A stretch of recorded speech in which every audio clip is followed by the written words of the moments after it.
That's cocaine they're growing, so they may have weapons trained on us from those buildings right there. We got working radios? They're growing something out there, and it's not just crops. That means they could have weapons trained on us from those buildings. Radios aren't working, no contact.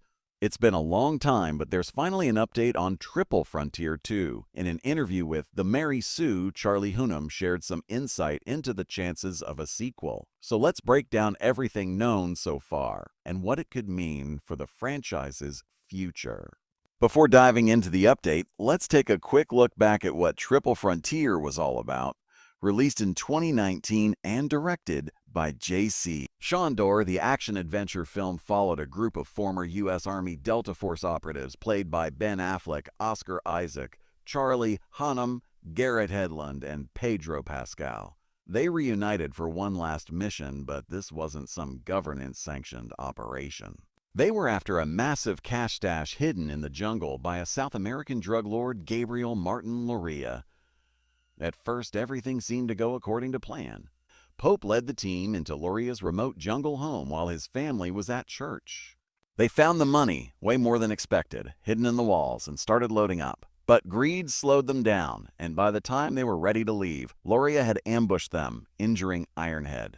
After dealing with Loria, they set the house on fire and made their escape.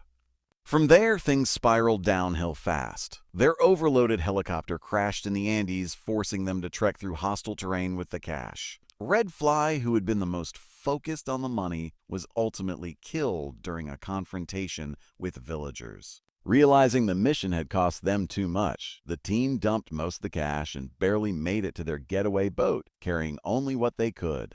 In the end, they decided to give their shares to Red Fly's family, leaving the door open for a potential sequel, especially with Pope receiving a set of coordinates for the remaining money. Now back to Triple Frontier 2. Rumors of a sequel have been swirling for years, and with the original's strong fan base, Netflix might finally be moving forward. In a recent interview with The Mary Sue, Charlie Hunnam finally gave fans something to hold on to. While he didn't confirm anything outright, he teased that a sequel is at least being discussed. Even more interesting, he mentioned that he's now involved as the main producer, which is a big deal because it suggests he's actively trying to make it happen. Here's what he had to say. It is in its absolute infancy. Nothing guaranteed, but I just set up recently as the main producer on a potential sequel to Triple Frontier at Netflix. That doesn't mean the movie is a done deal, but it does show there's some movement behind the scenes. How likely is it that Triple Frontier 2 actually happens? The first film had a mixed run. Even though it was mainly a Netflix project, it did get a limited theatrical release in March 2019. But financially, it didn't perform as well as Netflix had hoped. Reportedly, they spent around $115 million on it, a massive budget for a streaming film, and the return wasn't overwhelming. That alone might make a sequel seem like a long shot. That being said, the movie wasn't a total flop. It landed a 70% critic score on Rotten Tomatoes, which means most critics thought it was at least decent. More importantly, the film has recently seen a resurgence in popularity. Between November 20th and November 26th, Triple Frontier made it onto Netflix's global top 10, pulling in 3.6 million views that week. That's a big deal because it proves people are still watching and enjoying it even years later. If Netflix sees enough sustained interest, that could be the push needed to greenlight a sequel. But there's another challenge: the cast. One of Triple Frontier's biggest draws was its stacked lineup. Since then, Pedro Pascal in particular has become an even bigger name thanks to The Mandalorian and The Last of Us. Now, he's stepping into the Marvel Universe as Mr. Fantastic in the upcoming Fantastic Four movie. That's huge for his career, but could make scheduling Triple Frontier 2 even trickier. With Pascal now balancing major franchises like Star Wars and Marvel, Netflix would need to lock him down at the right time, which won't be easy. If they manage to do it, though, his involvement would definitely boost excitement for the sequel. While Hunnam's involvement as a producer is a step in the right direction, there's still no guarantee. The good news? The original movie still has a dedicated fan base, and if interest keeps growing, Netflix might finally take the leap. Until then, it's just a waiting game. If Triple Frontier 2 does happen, the big question is, where does the story go next? The first film ended with the surviving team members barely making it out alive after their ambitious heist went sideways. They lost Red Fly along the way, dumped most of the stolen cash into a ravine, and only walked away with about $1. $1 million each, a far cry from the $250 million they originally took. Before parting ways, Ironhead gave Pope the exact coordinates of where they left the money, which was a strong hint that the story wasn't over.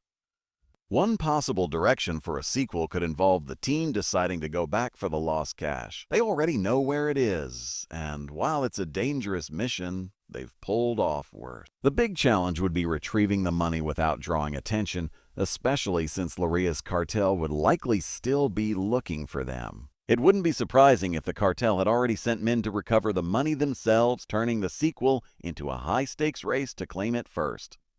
Another angle could focus on Pope tracking down Yavanna, the informant he helped escape to Australia. Given how much effort he put into ensuring her safety, a sequel could explore whether she's truly free from danger or if Loria's allies are still after her. If Pope gets pulled back into her world, it could force the rest of the team to reunite for another mission, even if they're hesitant after what happened last time. There's also the issue of Red Fly's death.